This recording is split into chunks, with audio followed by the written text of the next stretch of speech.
You have to watch this guy just rip apart the election systems and software in America. And the one he's going to be picking apart is one of the cleaner, better systems that we have. So this guy you're about to see, Rick Weeble, is known as an election denier. But of course, anyone who raises any questions about what we've been seeing going on during our elections is known as an election denier. No matter how long it takes them to tally up these votes, no matter how many corrupt, weird things we see happening, he is about to show you how easy it is to hack into these systems and get a hold of them for anyone to manipulate them and change them how they want. This is some very inconvenient information for our government. Check it out. Or secure. And I'll just tell you flat out that it does conform to the certificate that is published by the EAC. 4 of our counties also have this same type of hard drive.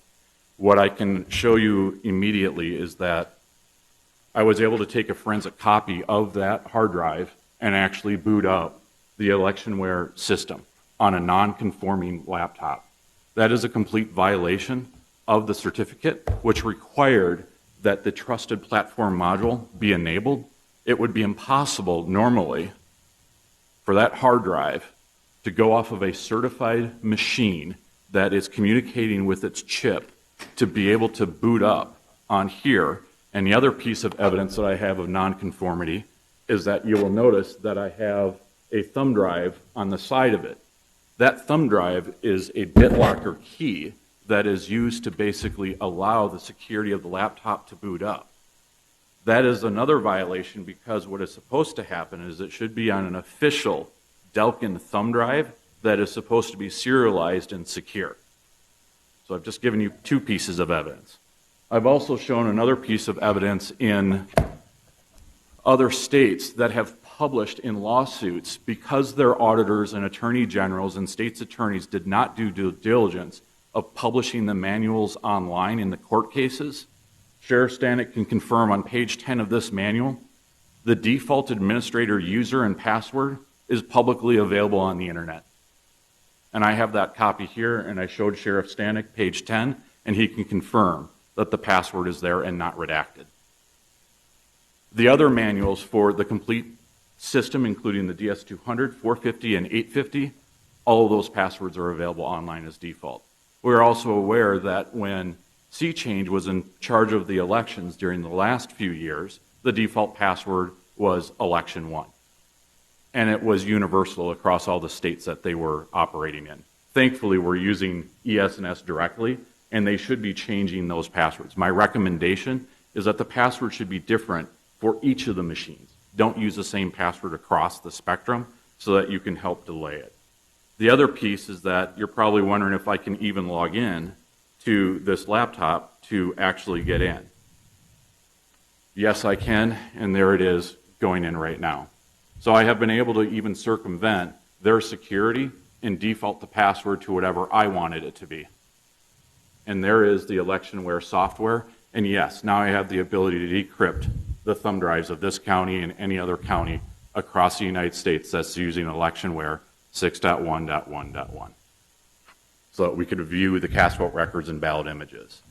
So the fact that now I've just shown you this piece of evidence, I understand that my life is at risk and that the United States does not want this to be known, that this software is available on the dark web, the manuals are publicly available out on the internet in multiple states, and our elections are not secure, and we should be requesting immediate change orders of ES&S to update the antivirus. They have not even updated the security patches of this laptop since 2019 or the antivirus since March 29th, 2019.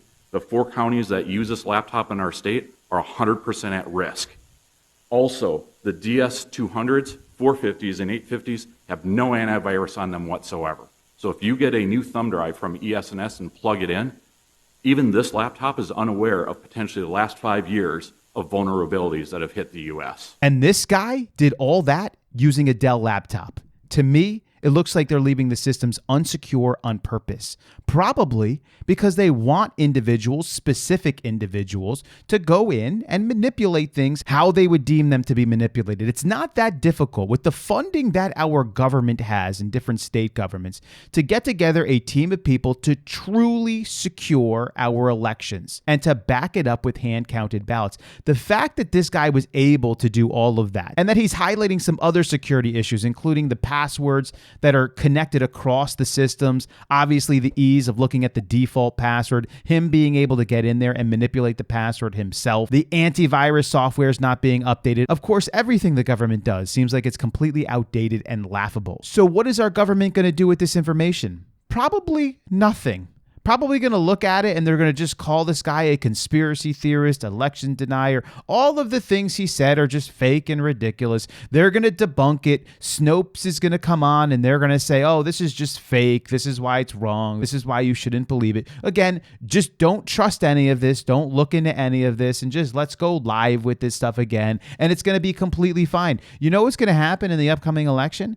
You are going to see multiple precincts, multiple states having all kinds of counting issues. They're going to be counting for days and days and days. They're going to have failures across the board. They're going to have discrepancies that are going to arise. They're going to have weird looking chart things that are going to happen. There's going to be strange looking video that's going to come up again. There's going to be all kinds of craziness. You think we would have been able to fix this in 4 years, but this is the truth. They don't want to fix it. Just like Putin doesn't want to fix what's happening in Russia. You think Putin being elected is legit? I mean, come on.